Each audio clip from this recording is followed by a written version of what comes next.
Hello friends, welcome to our YouTube channel study tech by Das sir. आज आम किसी advertisement विषय डिस्कसन करवा जहाँ नोटिफिकेशन आमर पीएम श्री केंद्रीय विद्यालय भवानीपाटना कलाहांडी ओडिशा। एठी आमर नोटिफिकेशन आसी वाकिंग इन इंटरव्यू जोठी आमर केंद्रीय विद्यालय पे आमर अच्छी रेजिस्ट्रेशन कैंडिडेट आमर 8 एम आउ 9 एम भितर यहाँ हमर हम बुझे तो तार डेटा जस्ट देखुची पिला माने तार वेबसाइट की तुम जीव वेबसाइट रे आराम से पाइज तार वेबसाइट हूँ तार मेलटा यहाँ तार वेबसाइट हूँ www.bhavanipatna.kbs.sc.in ए साइट की जीव ए साइट रे आराम से तुम सबू पाइज है। देन कौन बाहर आम देखा टीचरशिप बाहर टीचरशिप रे आमर डेटा अच्छी जो वाकिंग इंटरव्यू अच्छी देख वाकिंग इंटरव्यू से जो डेट देती 8 रु आमर रेजिस्ट्रेशन कर 8 ରୁ 9 भितर कर 9 पर आउ रेजिस्ट्रेशन हम ना यहाँ मन रखी था 9 पर आउ रेजिस्ट्रेशन हम ना डॉक्यूमेंट वेरिफिकेशन हम 9टारू अपवार्ड जो पर्यटन सरी ना से पर्यटन हम या अर्थ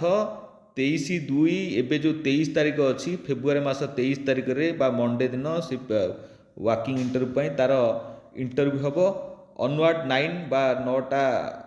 सकाल 9टारू अनवार्ड्स तुम्हें जी समय लगे से समय भितर हम पीजीटी बाहर फिजिक्स केमिस्ट्री बटनी आमर mathematics Hindi English computer science economics commerce पिलांकर बाहर प्लेस सेम से केंद्रीय विद्यालय भवानीपाटना आमर टीजीटी बाहर टीजीटी रे आमर से सेम डेट रे Hindi English social studies Sanskrit आउ साइंस मैथमेटिक्स सोशल स्टडीज रे आमर आसीओ इकोनॉमिक्स पिला अप्लाई करि परिबे आमर सोशियोलॉजी पिला अप्लाई करि परिबे आमर पॉलिटिकल साइंस पिला अप्लाई करि परिबे देन आमर हिस्ट्री पिला अप्लाई करि परिबे जियोग्राफी पिला एमाने सब गुड़ाक सोशल स्टडी रे जाउची देखियो एठी वोकेशनल कोर्स भी अच्छी एठी भी देखियो नेक्स्ट तार रिक्वायरमेंट रूल्स कौन अच्छी नॉट एक्सीड तुम एक्सीड कर 65 वर्ष यार तो 65 वर्ष उपरकू तुम नथिबो इंटीग्रेटेड पोस्ट ग्रेजुएट बा कोर्स जो मैंने करेंगे से जो 50% मार्क थी aggregate and Beed include Beed थी आवश्यकता अच्छी मास्टर डिग्री जो मैंने करेंगे भी 50% मार्क थी आवश्यकता अच्छी विथ बीड एंड बीड बोली से बीड गोटे रिकग्नाइजेशन यूनिवर्सिटी होता दरकार बा जदि बीड आ एमएड जो मैंने करते भी सुविधा है जो मैंने इंटीग्रेटेड 50% रखिकी जो मैंने बीड करते यूनिवर्सिटी इनक्लूड यूनिवर्सिटी करते भी दरकार से मैंने भी अप्लाई कर दे पारे। देन आम पीजीटी ऊपर डिस्कसन करवा पीजीटी इंग्लीश रे आम देखा जो मैंने इंग्लीश रे पीजी करते पीजीटी बाद से बीडी ग्रेजुएशन ऑनर्स थी ये सब कथा हिंदी आमर से भाया से फिजिक्स आउ केमिस्ट्री मैथमेटिक्स इकोनॉमिक्स से भाया रिकग्नाइज तुम्हें सब यूनिवर्सिटी कर आवश्यकता अच्छी तुम्हें से अनुसार वाकिंग इंटरव्यू अप्लाई कर ताले देन जो पीजीटी कंप्यूटर साइंस तुम एमएससी कंप्यूटर साइंस बा आईटी तुम्हें कर दरकार बा एमए आमर एमसीए जहाँ मास्टर इन कंप्यूटर एप्लिकेशन ये भी कर आवश्यकता अच्छी जहाँ तुमको आमर यूनिवर्सिटी जेकोसी यूनिवर्सिटी बा इंस्टीट्यूट तुम 50% मार्क रखा दरकार किंबा तुम जदि एमटेक कर कंप्यूटर साइंस किंबा एमई कर भी हो पार किंबा ये कथा भी तुम हो पार विथ तुम बीड बा एमएड कर दरकार से 3 वर्ष तुम एक्सपीरियंस दरकार।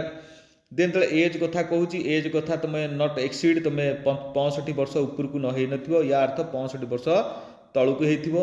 ये कथा। देन तुम आराम से देखीदे पार मु स्क्रोल करके नौची तुम पिला माने देख देखिकी तुम वाकिंग ऑफ इंटरव्यू रे जाकि भाग नियो एठी आराम से तुम्हें चाकरी पाई पार किसी असुविधा नहीं बुझल तो तार ये प्राइमरी टीचर पाई तार देची तार प्रोसेस देची प्राइमरी टीचर पाई है हाँ एठी आमर देची जे क्वालिफिकेशन जो ये 18 रु मिनिमम 18 वर्ष बा 65 वर्ष थी मैक्सिमम थी ताठू एक्सीड कर ये डॉक्टर नर्स बा गेम स्पोर्ट्स କୋଚ୍ ଯୋଗ ଇନଷ୍ଟ୍ରକ୍ଟର ବୁଝିଲେ, ମ୍ୟୁଜିକ୍ ଟିଚର୍ସ, ଭୋକେସନାଲ୍ ଏ ଯେଉଁ ଭୋକେସନାଲ୍ କୋର୍ସ ରହିଲା ଏ ତାରି ଉପରେ ସବୁ ହେଲା। ଇଏ ହେଲା କଥା। ଆଉ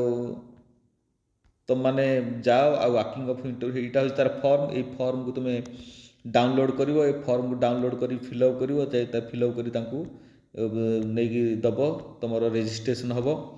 ଇଏ ହେଲା କେନ୍ଦ୍ରୀୟ ବିଦ୍ୟାଳୟ। କେନ୍ଦ୍ରୀୟ ବିଦ୍ୟାଳୟ ଭଲ ଦରମା ଥିବ, କାରଣ ସେ ଦରମାଟାକୁ ଏଇଠି ଶୋ କରେଇ ନାହାନ୍ତି। ସେଠି ଗଲା ପରେ ତାଙ୍କର କ'ଣ ଦରମା ରଖିବେ ବା ସେଠି ତୁମେ ୱାର୍କିଂ ଅଫ୍ ଇଣ୍ଟରଭ୍ୟୁ ତୁମେ ସେଠି ଡିସ୍କସନ୍ ତାଙ୍କ ସେ କହିବେ, ତୁମେ ଜାଣିବ। ବା ତୁମେ ଯେତେବେଳେ ଏଇ ୱେବସାଇଟ୍କି ଭିଜିଟ୍ କରିବ, ଏଇ ୱେବସାଇଟ୍ରେ ତୁମକୁ ଜଣାପଡ଼ିବ। କିନ୍ତୁ କଥା ହେଲା ତୁମେ 23 ତାରିଖ ଦିନ ଯାଇ 8ଟାରୁ 9ଟା ଭିତରେ ରେଜିଷ୍ଟ୍ରେସନ୍ କରିବ। 9ଟା ପାର ହୋଇଗଲେ ତୁମର ରେଜିଷ୍ଟ୍ରେସନ୍ ହେବ ନାହିଁ। ବାକି ତୁମର ଭେରିଫିକେସନ୍ ବା ଡକୁମେଣ୍ଟ ଭେରିଫିକେସନ୍ ବା ଇଣ୍ଟରଭ୍ୟୁ ଯାହା ହେବା କଥା ୱାର୍କିଂ ଅଫ୍ ଇଣ୍ଟରଭ୍ୟୁ 9ଟା ପରେ ଷ୍ଟାର୍ଟ ହେବ ଅନୱାର୍ଡ଼ସ୍ ପର୍ଯ୍ୟନ୍ତ, ଯେଉଁ ପର୍ଯ୍ୟନ୍ତ ସରି ନାହିଁ। ହଉ, ଏଇ ଚ୍ୟାନେଲ୍ ସହିତ ତୁମେ ଯୋଡ଼ି ହେଇକି ରୁହ। ଚ୍ୟାନେଲ୍ ସହିତ ଯୋଡ଼ି ହେଇକି ରହିଲେ ତୁମେ ଯେକୌଣସି ଆଡ଼ଭର୍ଟାଇଜମେଣ୍ଟ ଆସିବ ଫାଷ୍ଟରେ ତୁମ ପାଖକୁ ନୋଟିଫିକେସନ୍ ଯାଇ ପହଞ୍ଚିବ। ଚ୍ୟାନେଲ୍ ସହିତ ଯୋଡ଼ି ହେଇକି ରହିବାକୁ ହେଲେ ତୁମକୁ ଗୋଟେ ଲାଇକ୍ଟେ କର, ସେୟାରଟେ କର ଆଉ ସବସ୍କ୍ରାଇବ୍ଟେ ମାର। ରହିଲି, ଧନ୍ୟବାଦ, ଥ୍ୟାଙ୍କ ୟୁ, ଜୟ ଜଗନ୍ନାଥ।